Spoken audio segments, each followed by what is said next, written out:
আসসালামু আলাইকুম, সবাইকে অসংখ্য ধন্যবাদ। এই যে গাছ লাগাইছিলাম, দেখেন কি পরিমাণে গাছ হয়েছে। আলহামদুলিল্লাহ, অনেক সুন্দর সতেজ হয়েছে গাছগুলা, দেখতেই পারছেন। আর একবার পানি দিলে হয়তো গাছ খাওয়ানোর উপযুক্ত হয়ে যাবে।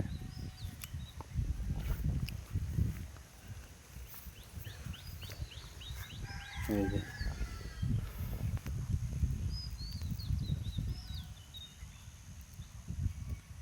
নেপিয়ার গাছ।